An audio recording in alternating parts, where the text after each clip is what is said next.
Alex. Hi, Graham. I just thought I'd come back to you with your three options, sort of sketch drawings. This is just initial concepts, as we said, and I've come up with sort of three different designs, sticking with the curves. I did try a few with kind of straight lines and rectangles, and it just didn't work at all. I think I knew from the offset that with this kind of shaped garden, you really need to stick with the curves. So in terms of lawn shapes and flower bed shapes, I've definitely gone for circles, ovals and curves, and you can sort of see the three ideas that I've got here, and I think each idea here kind of ranges in price. So if we look at it in order, it's sort of one design option, one over here to the left, two in the middle and three over on the right.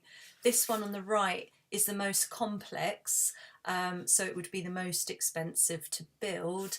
And this one, actually these two are pretty similar, but I think this one is going to be slightly cheaper because it's got less edging than this one to do. In terms of design and how I think the shapes work, I think the middle option is the best in terms of sort of making the most of the space. And you can see the difference is that on the first one here, I've gone for sort of two main lawn shapes. So from the corner of the house to the corner of the garage here, I've got one big sort of sweeping curve going round of lawn, and then the areas that are brown here would be your planting beds with some sort of tall trees and you know, sort of interest going around. And then this second sort of oval shape, all edged beautifully, so you've got a lovely edge to lawn and put your mower over. So that's all edged in a little kind of grey brick that would match your sort of grey composite deck.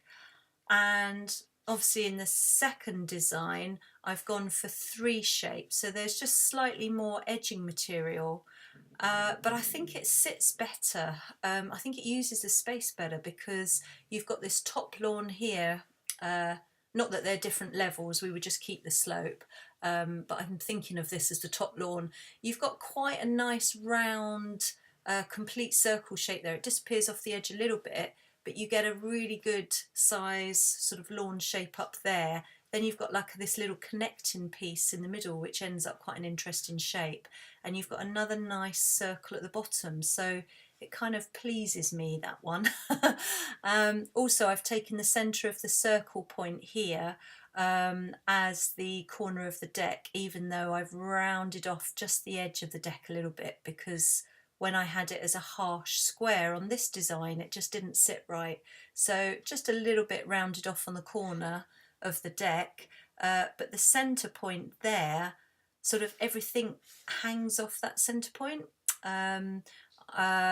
It creates the centre point for this circle, and I've also taken a radial line off here so that it all kind of works, and that centre point lines up beautifully with the centre point in that one.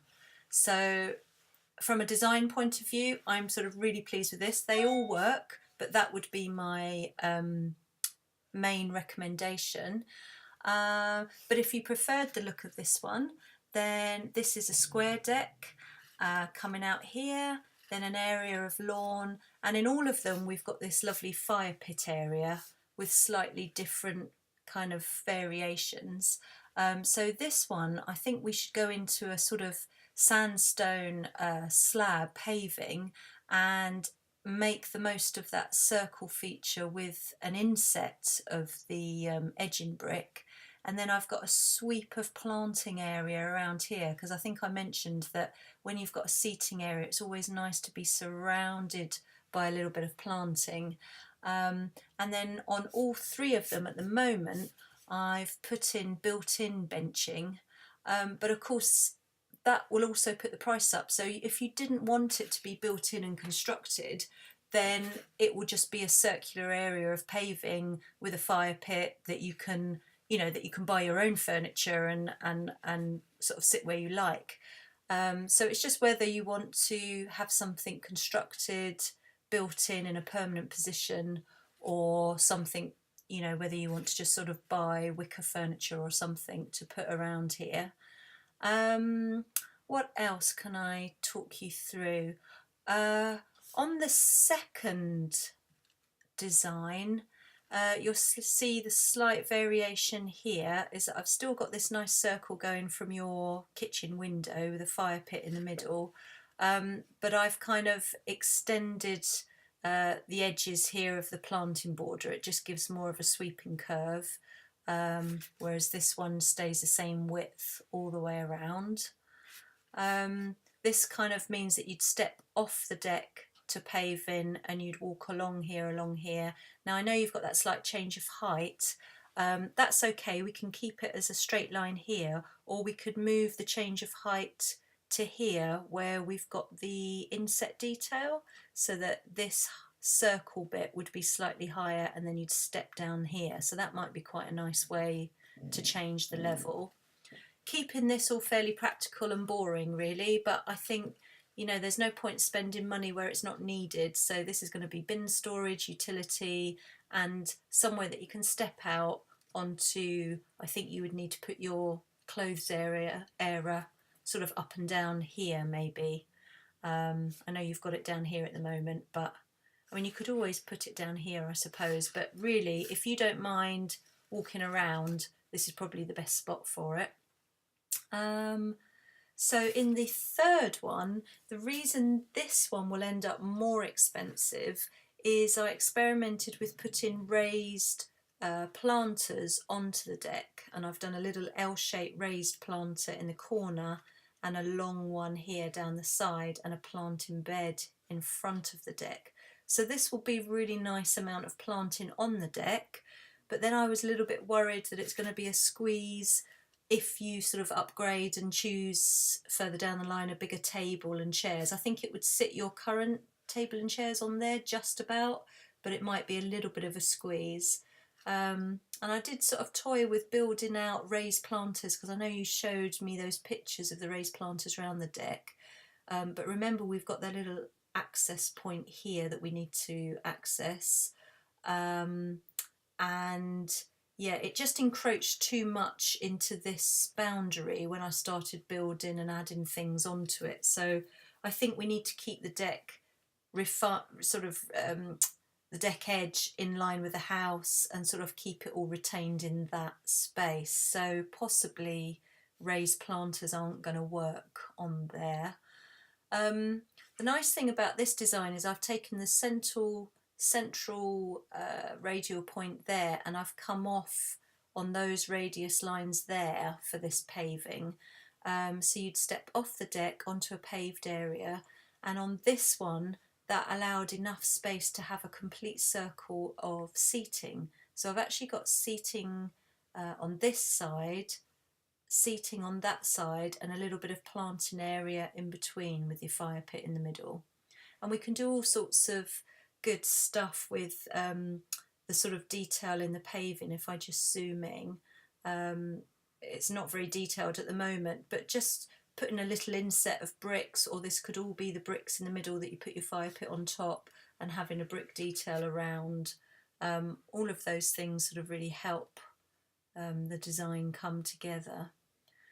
Now yours is a very big garden, and surprisingly all of this edging is going to take a chunk of budget. So you know, before long we could take you know, sort of £1,000 or so just to sort of do all this brick edging, but it is worth it, and I think it really helps bring the design together. Also, the reason this would be more expensive, this design, is I've created a little flat sort of pebbled area up here, and I was thinking that would be nice as like a feature focal point if we can manage it, with a circle of the brick around it, to plant perhaps like a really special specimen tree, a beautiful flowering cherry or a magnolia or something really quite pretty. And then if you did want to, you could always put a little bench up there or little seats. If you did want to sort of sit up there one evening, you could just bring a chair out rather than making it an official seating area. But in the other designs, I've left it open for planting just to fill up So I know it slopes up at quite a rate up to this corner, and I'm worried about the sort of difference in height really. So the easiest way to deal with that is with planting. So we could still have, you know, a small tree and some sort of large shrubs in front in this corner and just fill it all up with planting. So that would be the sort of cheaper option, if you like. So there are the three options. I'll just zoom in a little bit to each one so you can see. This is my the one that I feel kind of hangs together with the most kind of balance, and this is the most simple design, which again would still work really well and still be, you know, you've still got your fire pit feature, planting, and two beautiful shaped kind of lawn areas. Now down the side I've just left that for the time being just as grass because again, sort of budget dependent, we don't really know what you might want to do with that. I mean, all of them would allow you to have access down there, and if later in down the line in a few years you want to pave a little area and put a hot tub there, or, you know, put a pergola over top so that it's all secluded and have it all lit, then you could do that. But I've just sort of left it at the moment as lawn area. So there we have it, 1, 2 and 3. Let me know what you think you'd like to progress with. You did ask me for a rough estimate. It's very, very, very difficult, and I will get in an immense trouble from landscapers for attempting this. But I think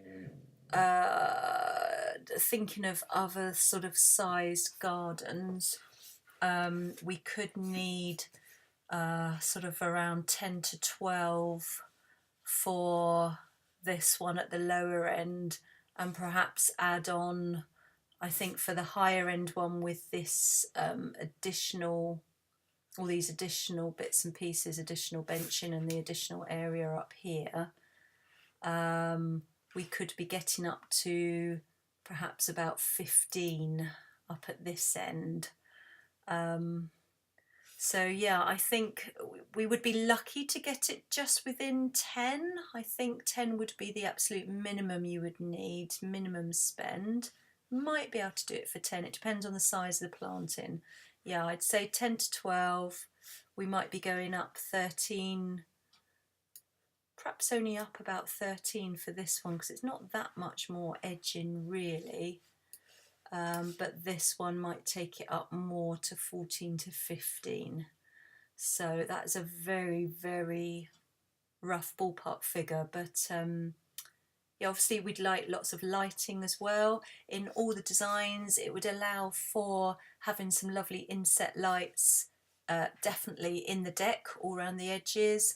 And then I think I mentioned having inbuilt seating is lovely because you can have lighting inset under the seat, and it just sends a soft glow out across the patio.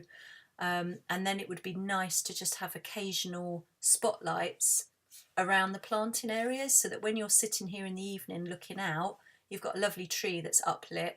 Then that's beautiful. It just focuses on all the foliage and all the branches. Even in winter you can put all your lights on and it will look really pretty if you've got a couple of small trees in.